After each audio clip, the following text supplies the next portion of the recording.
કેમ છો બાળકો? મજામાં ને? આજે હું આવ્યો છું નવી વાર્તા લઈને. તો બધા સાંભળવા માટે તૈયાર થઈ જાઓ. વાર્તાનું નામ છે જંગલમાં હોળી. એક મોટું જંગલ હતું. તેમાં બહુ બધા પ્રાણીઓ રહેતા હતા. તેમાં એક સુંદર મજાની નાની ચકલી પણ રહેતી હતી. ચકલી ખૂબ જ મોટી આર્ટિસ્ટ હતી. એને તો ખૂબ સરસના બ્યુટીફુલ નેસ્ટ બનાવવાની ટેકનિક આવડતી હતી. ચકલીને પેઇન્ટિંગનો પણ ખૂબ શોખ. અને ચકલીના મિત્રો પણ ઘણા. પણ તેમાં એના બેસ્ટ ફ્રેન્ડ એક હાથી, એક હરણ અને એક સસલું હતા. એક દિવસ ચકલીને વિચાર આવ્યો કે આ સૂકા ઘાસના માળા તો સાવ કલર વગરના છે. બહુ ડલ લાગે છે. તો આઈ વિશ કે મારી પાસે ખૂબ બધા કલર્સ હોય અને તે બધા કલર્સથી હું બધા નેસ્ટને ખૂબ જ રંગોથી પૂરી દઉં. તેને તેના ફ્રેન્ડ્સને પૂછ્યું કે હું કલર્સ ક્યાંથી લઈ શકું? બધા ફ્રેન્ડ્સ તો વિચાર કરતા થઈ ગયા. હાથી તો ખૂબ જ સ્માર્ટ હતો. તેને કહ્યું કે આપણા જંગલમાં તો ખૂબ રંગબેરંગી કલરફુલ બેરીઝ થાય છે ને, બ્લૂબેરીઝ, સ્ટ્રોબેરીઝ, ચેરીઝ. બધાને મોઢામાં પાણી આવી ગયું ને? આપણે બેરીઝમાંથી કલરને અલગ કરીને એને યુઝ કરીશું. પછી તો ડિયર પણ બોલ્યું કે મારી પાસે પણ એક આઈડિયા છે. ડિયરે કહ્યું કે આપણી પાસે તો ખૂબ મજાના કલરફુલ ફ્લાવર્સ છે, તો એ પણ યુઝ કરીને બહુ બધા કલર્સ બનાવી શકાય. ચકલી બોલી કે વાવ, આ બંને આઈડિયા તો સુપર્બ છે. અને સસલાને પૂછ્યું કે તારી પાસે કોઈ આઈડિયા છે? તો સસલું બોલ્યું કે ના હો ના, આપણે તો કલરથી દૂર જ રહીએ. નહીં તો મારું આ વ્હાઇટ કલરનું શરીર આખું કલરફુલ થઈ જાય ને પછી વ્હાઇટ થવા માટે તો ઘણો બધો ટાઈમ લાગે. અને બધા ખૂબ હસી પડ્યા. ચકલી અને તેના ફ્રેન્ડ્સ એ સાથે મળીને સરસ મજાના કલર્સ બનાવ્યા ફ્રૂટ્સ અને ફ્લાવર્સમાંથી. હવે તે ચકલીને બધા કલર્સ તેના નેસ્ટ સુધી લઈ જવાના હતા. તો સસલાએ એક ઝાડના પાંદડાને યુઝ કરીને એક સરસનો બોલ બનાવ્યો. તેમાં બધા કલર્સ ભરી દીધા અને ચકલીને કહ્યું કે હવે તું આને તારા માળા સુધી લઈ જઈ શકે છે. ચકલી તો લઈને ચાલી. ત્યાં રસ્તામાં એને થાક લાગી ગયો અને તેને જોયું કે બહુ મોટું એક વૃક્ષ છે. તો ચાલો ને હું થોડો આરામ કરી લઉં. અને તે તો ટ્રી પર બેસીને થોડો ટાઈમ સૂઈ ગઈ.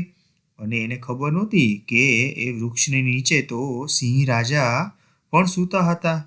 અને તેનો એક નોકર શિયાળ એ થોડો દૂર બેઠો બધાનું ધ્યાન રાખતો હતો કે સિંહને કોઈ હેરાન ન કરે. ચકલીએ પેલું કલર્સનું બોલ રાખ્યું હતું.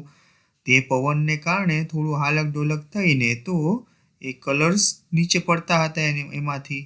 અને બધા કલર્સ સિંહ ઉપર પડતા હતા. અને લાયન કિંગના વાળ, એની સ્કિન એ બધી કલરફુલ થઈ ગઈ. અને આ બધું શિયાળ તો જોતો જ રહી ગયો. શિયાળને થયું કે હવે તો આ ચકલીને હું રાજા પાસેથી સજા અપાવીને જ રહીશ. તેને ચકલીને ઊંઘમાંથી ઉડાડીને કહ્યું કે એ ચકલી, તે તારા રાજા ઉપર કલર્સ ફેંકીને તેને કલરફુલ કરી દીધા છે, તો તેની સજા તો તને ભોગવવી જ પડશે. ચકલી તો ખૂબ ડરી ગઈ અને આ બધી વાતોમાં સિંહની પણ ઊંઘ ઉડી ગઈ અને એ જાગી ગયો. સિંહને ઉઠી અને નદી કિનારે જઈ અને પાણી પીવા ગયો. ત્યાં તો એનું રિફ્લેક્શન પાણીમાં દેખાયું અને એને તો શોક જ લાગ્યો કે આ શું, મારા બધા વાળ અને મારી તો ચામડી બધી કલરફુલ થઈ ગઈ છે. સિંહને થોડો ગુસ્સો આવ્યો.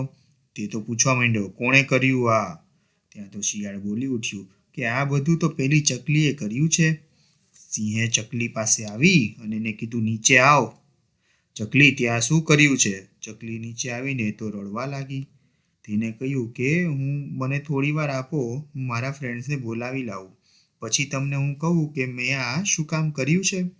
સિંહે કહ્યું કે જા, જલ્દી બોલાવી લાવ. ચકલી તો જલ્દી એના ફ્રેન્ડ્સ જોડે ગઈ અને તેને બધું કહ્યું અને બધા તો વિચાર કરવા લાગ્યા. હાથીભાઈ એમાં સ્માર્ટ હતા જ, રાઈટ? તો એને કહ્યું કે તમે બધા કલર્સ લઈને આવો અને આપણે એકબીજાને કલર્સ ઉડાડીએ અને આપણે બધા કલરફુલ થઈ જઈએ. પછી મારી પાસે એક રીઝન છે. પછી એ રીઝન તો ચકલીને રસ્તામાં હાથીભાઈએ સમજાવી દીધું. જેવા હાથી, ડિયર, સસલું અને ચકલી સિંહ પાસે આવ્યા તો સિંહે તો એ લોકોને કલરફુલ જોઈ અને એને તો ખૂબ હસવું આવ્યું.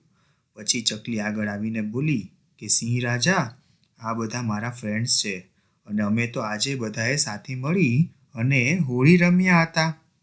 હું ઘરે જતી હતી અને આ ટ્રી પર બેસીને થોડો આરામ કરવા રોકાઈ.